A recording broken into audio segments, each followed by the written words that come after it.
Bom dia, gente. Eu me chamo Marina Freire de Souza e vim aqui falar com vocês sobre psicofarmacologia da memória. Então, nesse primeiro slide, eu coloco para vocês o que é a memória, né? O que vocês entendem por memória. Então, aqui eu coloco algumas imagens e uma sequência de números. E aí, durante muito tempo, vários pesquisadores vêm tentando explicar o fenômeno da memória. Um fenômeno bastante complicado, bastante complexo, com muitas etapas, né, a serem entendidas. E aí as perguntas eram: existe mesmo um centro responsável pela formação dessa memória? Seriam mecanismos múltiplos responsáveis por essa memória? São todas as áreas cerebrais envolvidas na formação dessa memória? E aí, tentando explicar essa memória, Carl Lashley, ele, lá em 1890, né, 1900 bolinhas, ele tentou medir a memória, né, comparando os ratos normais com ratos que possuíam lesões cerebrais. E submeteu esses dois grupos de animais ao teste de labirinto. O objetivo dele era achar o engrama. O engrama é um rastro biológico responsável pelo armazenamento dessas informações. Então, ele percebeu que ratos que possuíam lesões no córtex cerebral possuíam pior desempenho. Porém, foi concluído foi observado que não importa onde essa lesão era feita, e sim a quantidade de tecido removido. Então, quanto maior a lesão, pior seria o desempenho daqueles animais. A conclusão dele é que a localização da memória estava distribuída igualmente no sistema nervoso central. Porém, nós sabemos que a conclusão dele foi errônea porque os animais demoravam a chegar no labirinto, no final do labirinto, porque, devido a essa remoção dessa parte cerebral, eles possuíam déficits visuais, motores e cognitivos. Então, aqui, o labirinto, que ele submeteu os dois grupos de animais, com lesão no córtex e os animais normais, as lesões feitas, certo? E aqui, eu acho que minha imagem está cobrindo um pouquinho, é só um gráfico mostrando que quanto maior a área destruída, maior vai ser o número de erros dos animais. Donald Hebb, lá também em 1900 bolinhas, ele foi aluno de Carl Lashley, ele era aluno dele, de Carl Lashley. Ele dizia o seguinte, ele gerou a ideia de que o evento ele era percebido através da visão, da audição ou de habilidades motoras. Haveria a ativação de circuitos do neocórtex. Quando ocorreria uma lembrança, haveria a reativação desses circuitos e na repetição, poucos circuitos poderiam ser ativados e reativados, para que gerasse a evocação dessas informações. Então, a conclusão é que a memória estaria distribuída nos circuitos neuronais, nos circuitos neurais, e o conhecimento de Donald Hebb foi base lá para o conhecimento do que a gente conhece hoje por plasticidade sináptica. A plasticidade sináptica é a capacidade de modificação sináptica, dos circuitos aí neuronais, em resposta a uma experiência. Em 1970, David Ma, ele criou aí o modelo computacional. E ele dizia que as redes neuronais eram formadas por circuitos de neurônios responsáveis pela aprendizagem, armazenamento e lembrança de informações. Então, uma coisa errada, no experimento aí de David Ma, é que nós somos capazes de memorizar um grande número de eventos, um grande número de eventos. E aí isso necessitaria de uma grande quantidade de circuitos, certo? E aí também ficou o questionamento. Existe um local de processamento de informações, ou seja, um local em que essa informação ela é armazenada e, posteriormente, ela seria transferida para o córtex. Além disso, além dos experimentos aí de Carl Lashley, Donald Hebb e de Ma, houve o caso do paciente Henry Molesso. Na verdade, é o antigo caso do paciente HM, né? Se tornou paciente Henry Molesso, né? Foi identificado o paciente porque ele foi a óbito em 2008, se eu não me engano. Então, Henry Molesso, ele tinha epilepsia desde a infância, né? Que foi gerada por uma queda. Teve um acidente aí que teve um traumatismo e que ficou com essa epilepsia durante a infância. Então, foi feita a retirada total do lobo medial temporal, né, a região do hipocampo. E foi observado realmente a melhora nas crises epiléticas, né, epiléticas. Só havia um problema, né, ele ficou com um déficit na memória.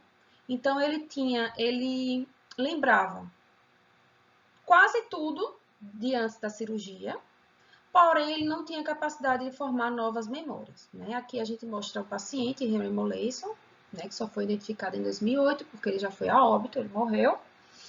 As regiões retiradas, né, as regiões aí hipocampais. E a conclusão do experimento de Brenda Milner, né, que foi a pesquisadora. Né, o caso HM é muito importante para o entendimento aí de memórias, aprendizagem, né, de função de estruturas cerebrais encefálicas. É que a conclusão era o seguinte, que as memórias não estão dispersas difusamente no cérebro, o hipocampo está relacionado com o armazenamento dessa memória e o córtex está relacionado com a consolidação, né, com as informações duradouras. Aqui eu mostro a estrutura do hipocampo, né, a estrutura hipocampal. Então, lembra da pergunta que eu fiz inicialmente? O que é a memória? Então, a memória ela é a capacidade de armazenar ou reter informações e, posteriormente, elas serão recuperadas. É diferente da aprendizagem porque a aprendizagem só tem um momento de aquisição de informações. Então, aqui estão as fases aí da memória, né? As etapas, fases e etapas, né? Em que ocorre a entrada de eventos externos ou internos, né? Externos, quando eu digo externos, é um som, é um cheiro, né? Um objeto que você visualiza. E internos, que é um pensamento, emoção. Esses eventos serão selecionados, né? Vão para a parte de aquisição. Na aquisição, esses eventos são selecionados de novo e aí ocorre a retenção temporária. Essa retenção temporária pode se consolidar, né, sofrer consolidação e se tornar uma retenção duradoura, certo? Ou essa retenção temporária pode ser evocada, né, gerando a lembrança, ou pode ser esquecida ou extinta, certo? E aí, a retenção duradoura também pode ser evocada ou pode ser extinta. E aí, é o que dá a nossa base aí para o nosso comportamento. Então, quando a gente fala assim de processos mnemônicos, é tudo relacionado à memória. Né? Então, aqui eu destrincho um pouco daquelas etapas lá, aquelas fases da memória. Então, a gente tem a aquisição, em que ocorre a entrada do evento, né? Como eu falei para vocês, o evento é qualquer coisa que você pode memorizar, pode ser interno ou externo. Então, tem uma habilidade motora, aprender a andar, andar de bicicleta, um objeto, um som, um acontecimento, uma emoção. Essas informações, esses eventos são selecionados, né? Lembra que a seleção dessas informações estão voltadas para o foco da atenção, certo? Vão ser retidas, né, a parte de retenção, onde vão ser armazenadas. E essas informações ficam lá disponíveis para serem lembradas. Podem ser a curto e longo prazo. Ambas podem ser esquecidas. Ainda sobre o processo mnemônico, né, sobre as fases, nós temos o esquecimento. O esquecimento, existem algumas explicações para como é que a gente esquece, né, alguns eventos. Então, tem a presença de distratores. Distratores são coisas que possam te distrair. Por exemplo, você tenta memorizar o número do telefone enquanto sua mãe está aqui do lado conversando com você, né? E a questão de ordem de sequência, né? Quanto mais ordenada a sequência, menor vai ser a probabilidade de esquecer esses eventos. É uma propriedade normal da memória, porque vai prevenir uma sobrecarga, né, relacionadas à memória, filtra o aspecto mais importante de cada evento e pode ser patológico, no caso de amnésias. A consolidação é o evento memorizado a longo prazo e fica lá de uma forma permanente. A evocação e a lembrança, ela vai conseguir, né, acessar as informações já armazenadas.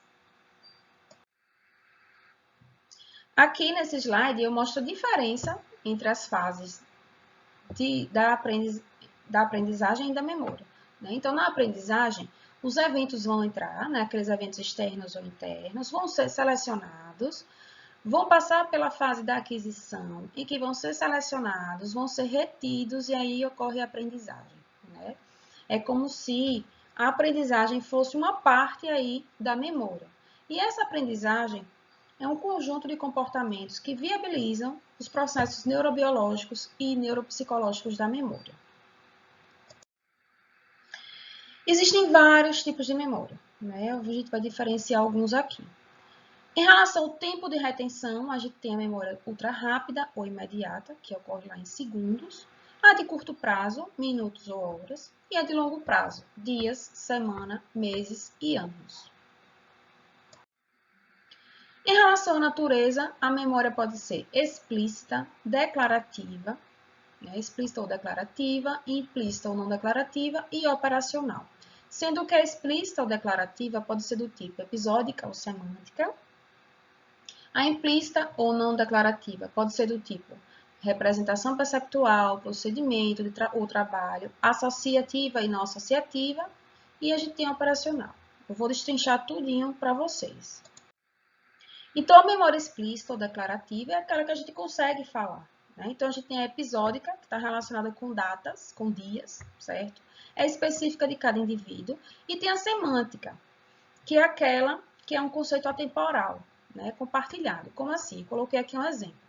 Saber que você foi ao teatro sábado passado, data tal, é uma memória episódica. E saber que o teatro é um local de diversão, né? Que é compartilhado por todos, que é um local aí para exposição de espetáculos, é a memória semântica, né? Então, é como se fosse conhecimento compartilhado.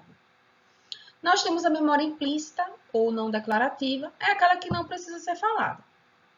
Então, memória de representação perceptual é aquela imagem preliminar de um evento, né? Você imaginar como é que vai ser aquele evento que você irá participar, por exemplo. Memória de procedimento ou de trabalho está relacionada aí com hábitos e habilidade, como por exemplo dirigir, andar de bicicleta. E a gente tem a memória associativa, que você associa algo, né? Você sentir o cheiro da comida e salivar, né? Isso é associativa, porque você associa uma coisa boa. E não associativa é quando você tem aquele estímulo de uma forma repetida que você não tem mais a salivação, você não gera mais uma resposta.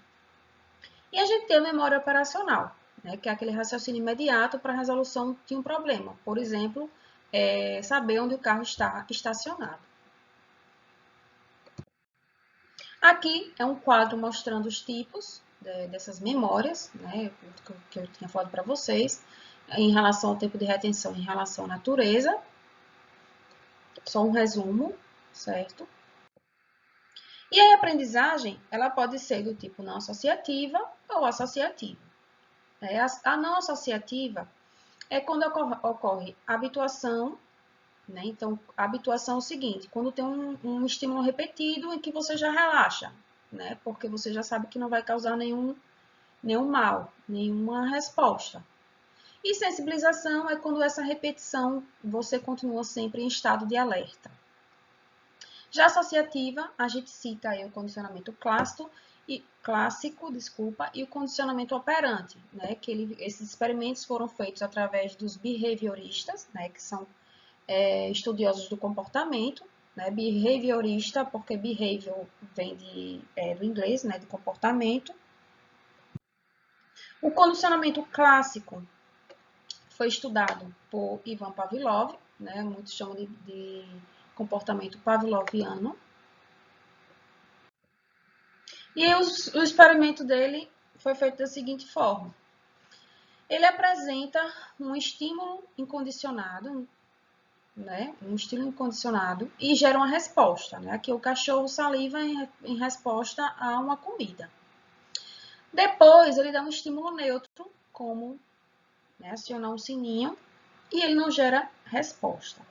O outro passo é o sininho junto com a comida, que vai gerar salivação, né? Então, ele associa, aí ele vai ter uma salivação, né? Porque ali vai ter a comida. E depois, ele coloca lá o estímulo do sininho, que antes era neutro, certo? E aí vai gerar salivação também. E a gente tem um condicionamento operante. Condicionamento operante é que um comportamento vai gerar uma consequência. E pode aumentar sua frequência, né, gerando um reforço, ou pode diminuir sua frequência, gerando uma punição. E aí a gente fala, né, falei um pouquinho sobre o que é memória, o que é aprendizagem, a diferença entre os dois, né, os tipos de memória, né, de aprendizagem, os experimentos de Pavlov, ainda a gente pode falar um pouco da caixa de Skinner. A caixa de Skinner é aquela que o ratinho fica lá, ele aperta a alavanquinha, ganha comida, né, como se fosse um reforço positivo. Porém, se ele leva um choque, ele não vai apertar aquela alavanca, né, como se uma coisa levasse a outra, né, tivesse uma consequência. Falando um pouquinho de doenças, né, doenças relacionadas à memória, nós temos as doenças neurodegenerativas. Duas doenças cito aqui, que é a doença de Alzheimer. A doença de Alzheimer, ela é uma doença, é a primeira doença neurodegenerativa mais comum, que afeta pessoas com mais de 60 anos de idade. E a gente tem aqui a doença de Parkinson, né? A doença de Parkinson também é a segunda doença neurodegenerativa mais comum, que afeta pessoas com mais de 60 anos de idade, e que também, né, ambas levam aí a uma redução da memória. Então, existem algumas hipóteses para explicar essa doença, né, que é uma doença bem associada aí com a déficit de memória. Então, a primeira hipótese é a hipótese colinérgica, né, em que essa doença ela causa uma degradação aí do sistema colinérgico.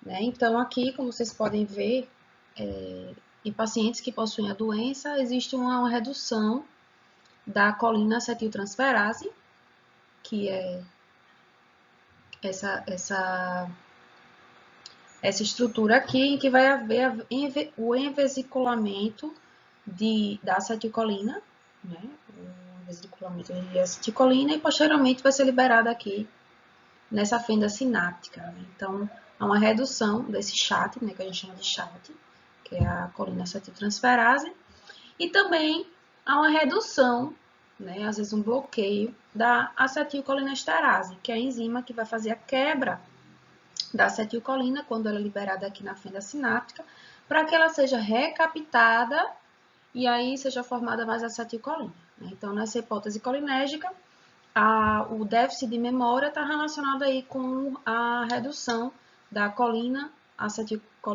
acetiltransferase, né, colina acetiltransferase, e da acetilcolinesterase. A outra hipótese é de cascata amiloide.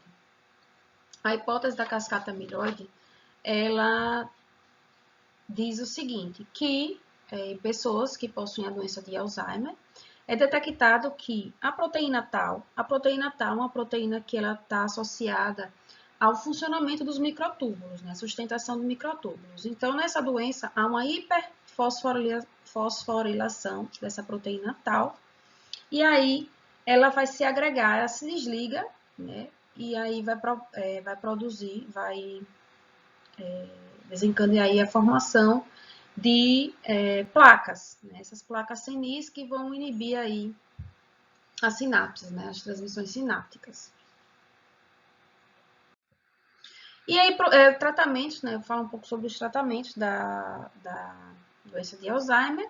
Então, nós temos inibidores da acetilcolinesterase, como a tacrina, donepezila, rivastigmina, galantamina. Esses inibidores, eles vão inibir a quebra da acetilcolina aqui na fenda sináptica, né? Então, quando você inibe essa quebra, ela se liga aqui normalmente na membrana pós-sináptica, no neurônio pós-sináptico. Só para dar um apanhado geral aqui no sistema colinérgico, né, um sistema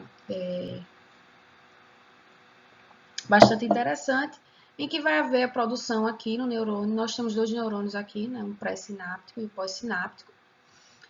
Nós temos a formação, né, a síntese da acetilcolina, ela vai ser vesiculada, né, nessas bolsas aqui.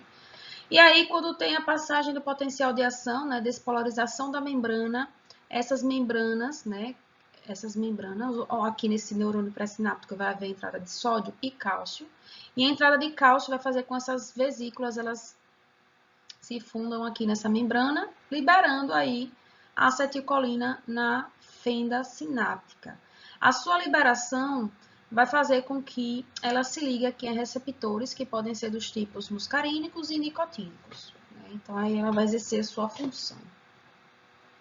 Então, os inibidores da acetilcolinesterase vão impedir que essa acetilcolina seja quebrada aqui na fenda sináptica para ser recapitada, né? Então, ela vai se ligar aqui na membrana pós-sináptica, exercendo a sua função normal. Ainda falando um pouco sobre tratamento para a doença de Alzheimer, nós citamos também os antagonistas de receptores do tipo NMDA, né, do glutamato, como a memantina.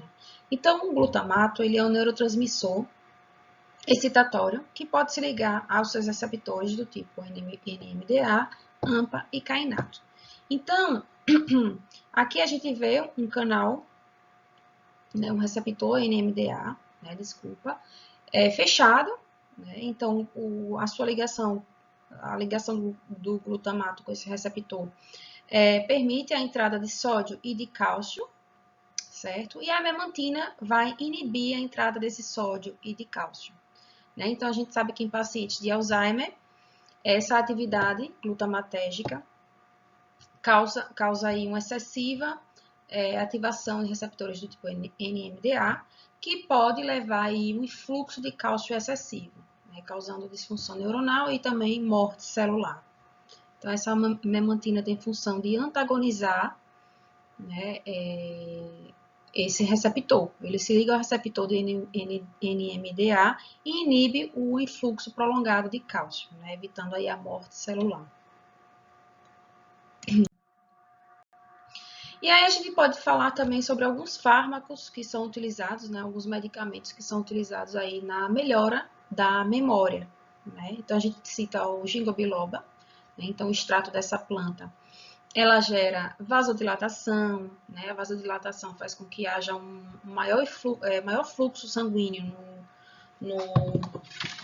maior fluxo sanguíneo cerebral, né, no cérebro, redução da SOD, que é superóxido dismutase, que também está associado com a presença de radicais livres, e inibe o fator de ativação antiplaquetário, que é o PAF, né, reduzindo assim a viscosidade sanguínea, né? Então, essencialmente, o extrato de ginkgo biloba, ele faz com que haja um melhor fluxo sanguíneo aí, principalmente no sistema nervoso. E aí a gente pode citar também os nootrópicos, né, ou smart drugs, né, que estão bem antigamente não, atualmente também estão em grande utilização. Como exemplo, nós citamos a Ritalina, né, o efeito dessas drogas é inibir o transportador aqui de dopamina. Então, a dopamina ela é sintetizada no neurônio pré-sináptico, também vesiculada, né, ela se funde aqui na membrana, né, e essa fusão aqui na membrana ocorre de novo pela despolarização pré-sináptica, entrada de sódio e cálcio, e a entrada desse cálcio faz com que essa vesícula aqui se funda nessa membrana pré-sináptica e seja liberada aqui na fenda sináptica, né, podendo se ligar aí aos seus receptores pós-sinápticos. Então, a gente tem o DAT, que é o transportador de dopamina. Esse transportador de dopamina vai levar essa dopamina de volta para ser reutilizada, né? Para ser aproveitada, né? Então, essas drogas fazem essa inibição aqui desse transportador, fazendo com que a dopamina fique mais tempo aqui na fenda sináptica. Então, esses medicamentos são associados à aprendizagem, melhora da concentração e memória de trabalho. E aí, falando um pouco, né, relacionando um pouco de psicofarmacologia da memória com algumas drogas, eu trouxe minha pós-graduação inteira, né? Então, eu trabalho desde o mestrado com deltametrina. Vou falar um pouquinho sobre a deltametrina para vocês e vou falar também como é abordado alguns testes, né? Como são abordados alguns testes de memória nesses experimentos.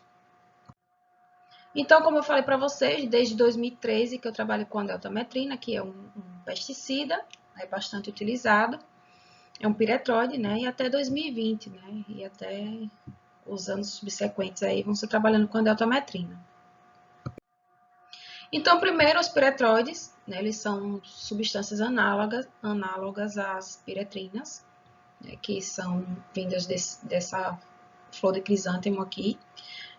São inseticidas bastante utilizados porque foram sintetizados pela primeira vez em 1974, com o objetivo de substituir os organofosforados. Né? Os organofosforados são substâncias bastante tóxicas.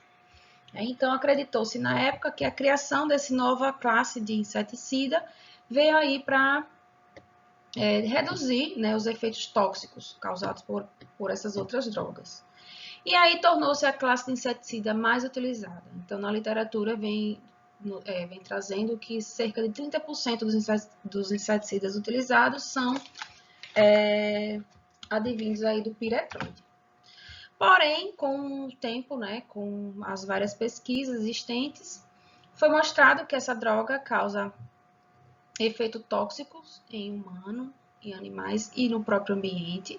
Os seus principais alvos são canais de sódio dependentes de voltagem, mas também atingem canais de cálcio, de potássio e de cloro, né, canais de cloreto, e são classificados em piretroides do tipo 1 e tipo 2. Né? Então, essa classificação se dá pelo tempo de abertura de canais de sódio dependentes de voltagem, pela sua estrutura química e a síndrome que ela causa. Né? O tipo 1 causa um tipo de síndrome e o tipo 2 causa o outro tipo de síndrome. Né? A síndrome causada pelo piretroide do tipo 1 é a síndrome do tremor e a síndrome causada pelo piretroide do tipo 2 é a síndrome da coreotetose com salivação. Então, a deltametrina, né, visando aí a substituição dos organofosforados, né? A deltametrina hoje é uma das substâncias mais utilizadas em todo o mundo, né? Uma das mais utilizadas e mais potentes. Ela é utilizada na agricultura, na saúde pública, na parte veterinária, em ambientes domésticos, né? Então, a gente vê algumas substâncias que matam insetos, na sua composição tem deltametrina.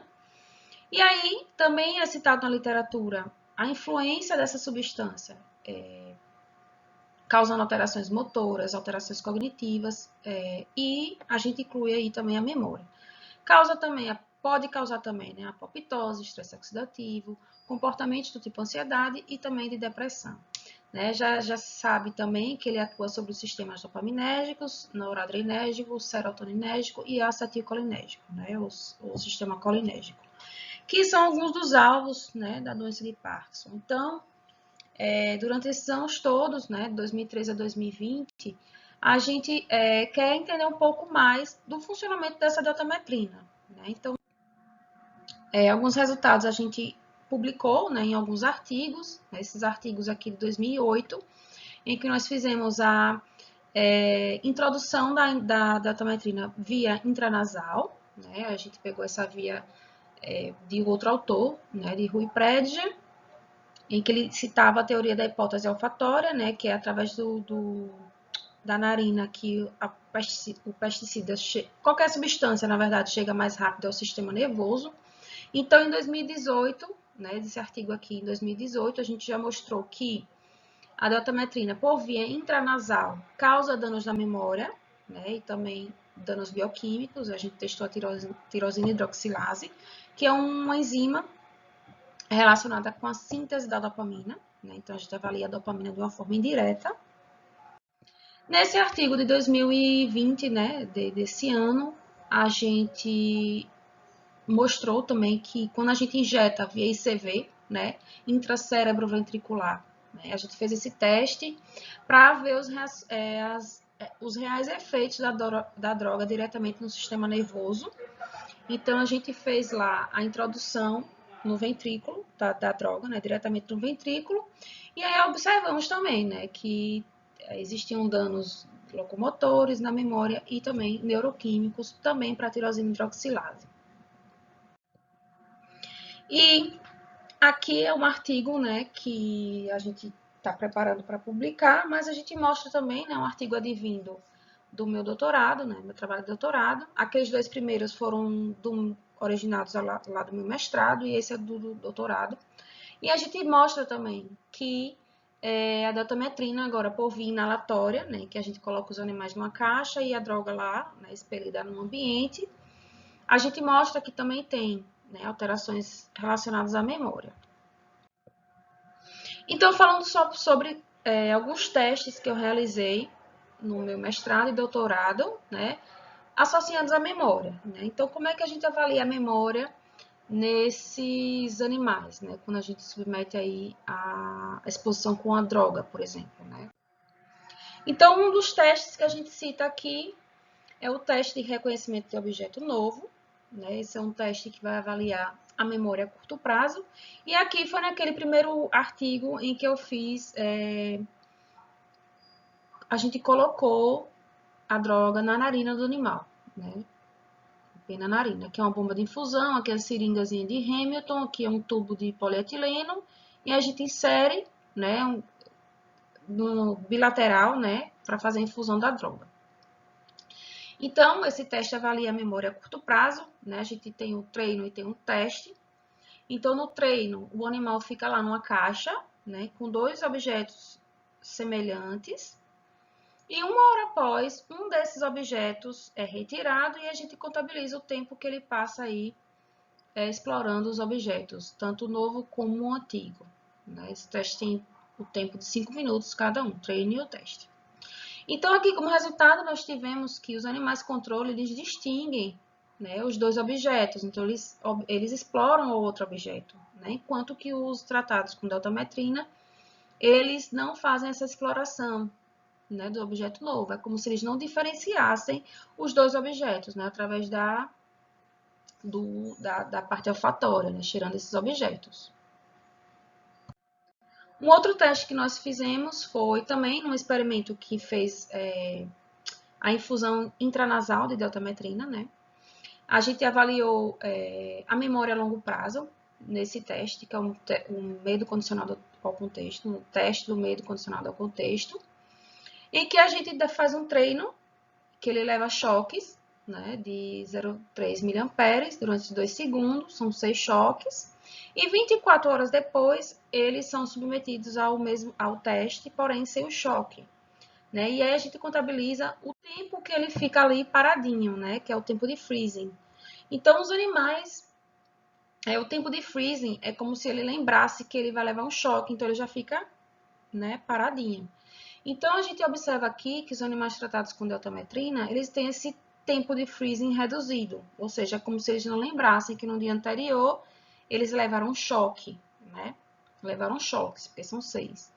E aqui, destrinchando, é um teste de 5 minutos também, destrinchando minuto a minuto, a gente observa que os animais tratados com salina, né, que é o controle, o grupo controle, eles entram em freezing mais rápido quando comparados aos animais com deltametrina. Né? Então, aqui ainda no segundo minuto, ele ainda está com o número de freezing, né? O tempo de freezing reduzido. A gente avaliou a memória espacial através do teste de alternação espontânea. Lá também nesse experimento, né, na inalação bilateral de deltametrina, nós não observamos diferenças estatísticas entre os grupos. Esse teste consiste no...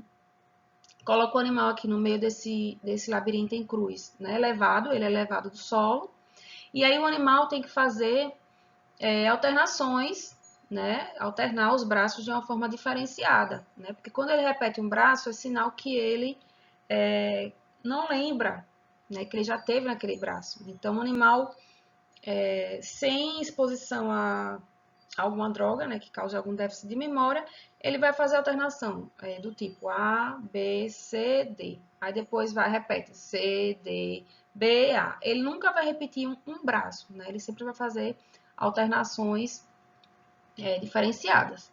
Né? Mas a gente não observou aí diferenças estatísticas entre esse tipo de memória.